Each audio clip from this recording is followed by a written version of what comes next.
भगवान धन देते हैं या नहीं, ये प्रश्न मनुष्य सदियों से पूछता आया है।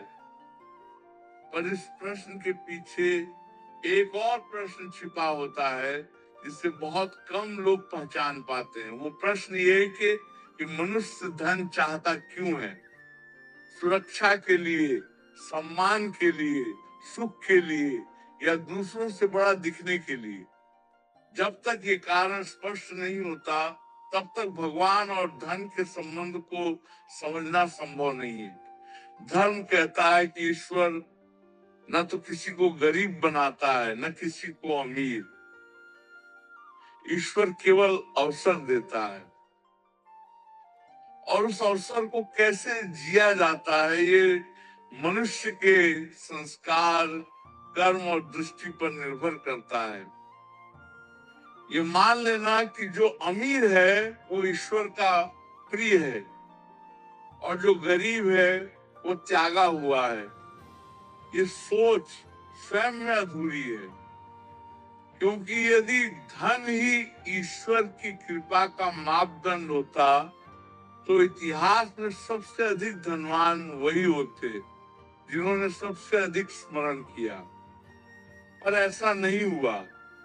कई बार वो व्यक्ति अधिक संपन्न दिखता है जिसने ईश्वर को केवल नाम के लिए याद किया, और कई बार वो व्यक्ति साधारण जीवन जीता है जिसकी चेतना निरंतर ईश्वर में लगी रहती है।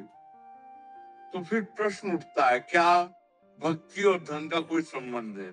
उत्तर है हाँ है, पर वो संबंध वैसा नहीं है जैसा मनुष्य समझता है। सच्ची भक्ति धन को आकर्षित करने की विधि नहीं है। सच्ची भक्ति मनुष्य को इतना संतुलित बना देती है कि धन अपने आप उसके जीवन में सही स्थान पर आ जाता है। जब मनुष्य भीतर से टूटा होता है तो वो धन को सहारा बनाता है। जब मनुष्य भीतर से भरा होता है तो धन साधन बन जाता है। यही अंतर है। ईश्वर किसी को धनवान इसलिए नहीं बनाते कि वो पूजा करता है।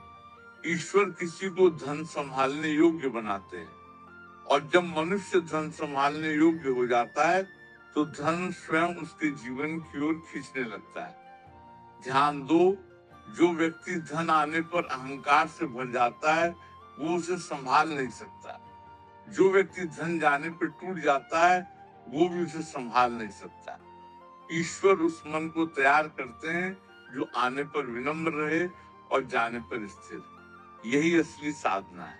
असली भक्ति मंदिरों में नहीं मापी जाती। असली भक्ति उस क्षण में प्रकट होती है जब अवसर सामने हो और मन गलत रास्ते की ओर मुड़ सकता हो, पर फिर भी वो सही को चुनता है। यही वो क्षण है जहां से जीवन की दिशा बदलती है। जो व्यक्ति छल करके धन कमाता है वो धन भले ही पाले और शांति खो देता है, और जो व्यक्ति धर्म से चलता है वो शांति पाता है, और धीरे धीरे धन भी उसके जीवन का हिस्सा बन जाता है। धन को लक्ष्य बनाकर चलने वाला व्यक्ति अंततः थक जाता है, और धर्म को आधार बनाकर चलने वाला व्यक्ति थकता नहीं, क्योंकि उसका चलना किसी डर से नहीं, एक भरोसे से होता है। ईश्वर का भरोसा कि जो उचित होगा वही मिलेगा। यही भरोसा मनुष्य को सही निर्णय लेने की शक्ति देता है, और सही निर्णय ही जीवन में स्थायी समृद्धि लाते हैं। ध्यान रखना, ईश्वर कभी भी सीधे धन नहीं देते, वे दृष्टि देते हैं, और सही दृष्टि वाला व्यक्ति गलत अवसर को पहचान लेता है और सही अवसर को पकड़ लेता है। यही कारण है कि दो लोग एक ही परिस्थिति में होते हैं, पर एक ऊपर उठ जाता है और दूसरा वहीं ठहर जाता है। अंतर परिस्थितियों का नहीं होता, अंतर भीतर की स्पष्टता का होता है। सच्ची भक्ति मन को इतना शांत कर देती है कि लालच की आवाज धीमी पड़ जाती है, और जब लालच शांत होता है तो विवेक जागता है। विवेक से लिया गया निर्णय धीरे चलता है और बहुत दूर तक जाता है। जो लोग रातों रात अमीर बनने की इच्छा रखते हैं वे अक्सर रातों रात खाली भी हो जाते हैं, और जो लोग धीरे धीरे सही मार्ग पर चलते हैं उनकी प्रगति स्थिर होती है। ईश्वर स्थिरता पसंद करते हैं। अत्यधिक उतार चढ़ाव चेतना को कमजोर करता है। इसलिए जो व्यक्ति धर्म को जीवन का आधार बनाता है वो भले ही आरंभ में पीछे दिखे पर समय के साथ आगे निकल जाता है, क्योंकि उसके कर्मों में मिलावट नहीं होती, उसकी नींव मजबूत होती है। और याद रखना, धन का आना उतना महत्वपूर्ण नहीं जितना उसका टिकना। धन टिकता वहां है जहां मन में कृतज्ञता होती है और कर्मों में ईमानदारी। जो व्यक्ति हर समय शिकायत करता है, उसके पास धन ठहरता नहीं, और जो व्यक्ति थोड़े में भी संतोष रखता है, उसके पास अधिक भी संभल जाता है। यही संतोष असली भक्ति का फल है। जब मनुष्य ये समझ लेता है कि ईश्वर उससे कुछ छीन नहीं रहे बल्कि उसे तैयार कर रहे हैं, तभी जीवन में बदलाव शुरू होता है। तब धन भी भय नहीं बनता और अभाव भी शत्रु नहीं लगता। यही संतुलन, यही शांति, यही सच्ची समृद्धि है। और जब मनुष्य इस अवस्था में पहुंच जाता है, तो चाहे धन आए या ना आए, उसका जीवन पूर्ण हो जाता है, क्योंकि अब वो जान चुका होता है कि ईश्वर का सबसे बड़ा वरदान धन नहीं बल्कि सही चेतना है। और सही चेतना वाला व्यक्ति जहां भी जाता है, वहीं से समृद्धि का आरंभ हो जाता है। अब एक और सत्य समझो। मनुष्य अक्सर कहता है कि वो भगवान को मानता है, पर उसके निर्णय ये नहीं बताते कि वो वास्तव में किस पर भरोसा करता है। जब संकट आता है, तो वो सबसे पहले अधर्म के रास्ते खोजता है। जब अवसर आता है, तो वो सबसे पहले शॉर्टकट देखता है। यहीं से असली परीक्षा शुरू होती है। ईश्वर ये नहीं देखते कि तुम क्या कहते हो। ईश्वर ये देखते हैं कि निर्णय लेते समय तुम्हारा मन किस ओर झुकता है। ध्यान दो, जो व्यक्ति हर स्थिति में केवल अपने लाभ को देखता है, वो चाहे जितना कमा ले, उसका मन कभी सुरक्षित नहीं होता, क्योंकि उसे भीतर से पता होता है कि जो मिला है वो टिकेगा नहीं। और जो व्यक्ति धर्म को ध्यान में रखकर निर्णय लेता है, वो भले ही कुछ अवसर छोड़ दे, पर वो अपने भीतर एक स्थिरता बना लेता है। यही स्थिरता धीरे धीरे जीवन को ऊपर उठाती है। असली भक्ति का अर्थ माला फेरना नहीं है। असली भक्ति का अर्थ है लालच के क्षण में भी स्वयं को रोक पाना। असली भक्ति का अर्थ है जब झूठ बोलकर लाभ मिल सकता हो, तब भी सच पर टिके रहना। यही वो बिंदु है जहां ईश्वर मनुष्य को पहचानते हैं। धन का रहस्य भी यही छुपा है। जो व्यक्ति बार बार अधर्म से धन कमाता है, वो धन से नहीं, डर से गिर जाता है। डर कि कहीं छिन न जाए, डर कि कहीं उजागर न हो जाए, डर कि कहीं कोई बड़ा ना निकल आए। और जो व्यक्ति धर्म से चलता है, वो निडर होता है।